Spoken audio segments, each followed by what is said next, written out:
if you're going to change an area, you do three things. Number one, you focus on it and you get clear and compelling vision for what you want. If your body's not where you want it to be, I tell you there's one simple reason. It's not your focus. No, I focus on it. I focus all the time on how fat I am. No. See, if you focus on crashing into the pole, trying not to, the more you try not to, what you focus on, that's where the energy goes, that's where you go, right? We all know that. But what people tend to do is, I'm saying focusing on what you want, not what you don't want. And not only just focusing on what you want, where you focus and say, well, I'd like to be strong, I'd like to be energetic, I'd like to be fit. It's focusing and making it compelling. If your only reason you're focusing on it is like, well, I need to lose some weight because I feel fat, versus I want the energy to burn because with that I'll have more passion, more aliveness, I'll be able to impact my children. I'll be able to, I'll be able to take the business to another level. I'll be able to have fun when I'm stressed out and tired. I'll have creativity flowing through me. You can't just focus on it. You got to create a clear and compelling future in that area that will pull you towards it so you're not trying to push yourself. If there's an area you're not improving in, think of three pillars, if you would. Pillar one is get focused and clear. What's compelling? Where are you? Really? And don't lie. Where do you want to be? And make it so compelling you can't help it. When you wake up in the morning, you want to transform this area of your life. So the quality of your life already is better just because you are so excited about what you're after. When you do that with your body or your emotions or your finances or time or any other area and you start focusing and you're clear, you're going to have energy. You're going to have drive. You're going to start to do something. How do you make sure what you do really works? You need the second pillar. And think of this as three pillars. Because, two-legged stool is going to fall over. One leg, you can't sustain. Second pillar, you got to get the best. When I say get the best tools. Get the best map. Get the best mentor. What I'm looking for is, it's wonderful that you're focused and clear and excited, but if you're running east looking for a sunset, you got a problem. I don't care how much you believe, I don't care how much enthusiasm you have, you got the wrong tools. You got the wrong strategy. You got the wrong map. And so it's really critical in life, I believe, to get a map and get a mentor.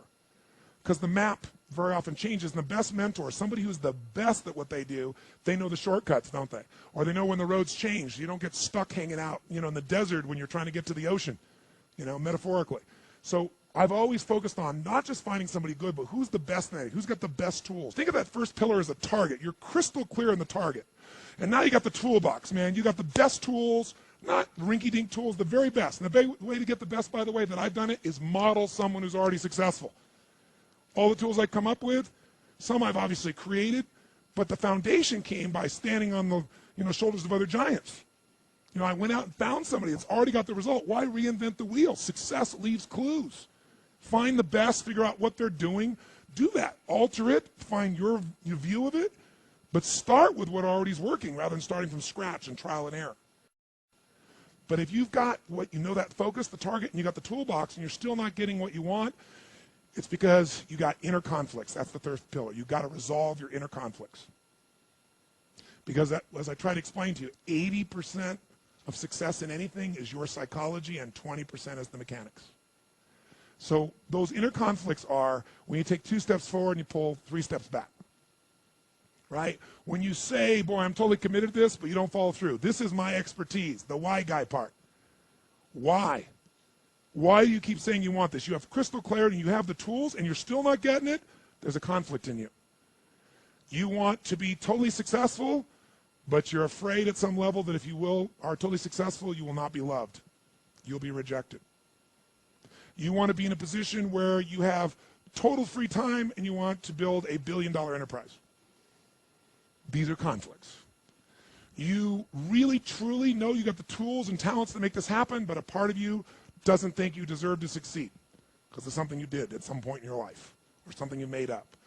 Or you think making money or being successful economically is not spiritual.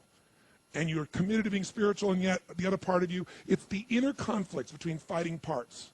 So what do we do in this third pillar? Think of it as a vault we got to unlock. Think of it as unlock and unleash. That's the third pillar. The way you unlock and unleash is you identify the conflicts. You get clear what they are.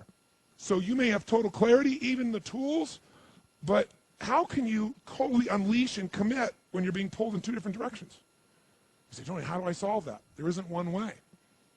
You've got to get clear about what's most important to you today, not what you think you should do based on an old blueprint, an old belief system, your parents, society, your friends. Otherwise, you'll succeed and not be fulfilled. So once you identify the conflicts, now what you got to do is align. Align your life with what you really value. Align your life with what is most important to you. And then once you are in a position where you're aligned, guess what you'll do? Take action. You won't even have to work at it. When everything's in alignment, there's nothing pulling you away, boom, you go for it. But when you say, I want a relationship, but at the same time, simultaneously, I want to be in a position where, I never have to, I only get what I want every moment, or I never have to commit to anything, then obviously you're never going to get there. That inner conflict must be resolved. Once you align and you take action, guess what's going to happen? You're going to achieve. And once you achieve, you succeed. When you succeed, I'll tell you what you got to add to it. Celebrate, right? And then contribute. Pay it forward, if you will, as corny as that sounds. Remember the movie? Pay it forward. Don't pay it back. Take what you've got, what you've learned, and bring it to someone else. And if you bring it to someone else, it continues that cycle of fulfillment, of joy, of meaning in your life. Everything works.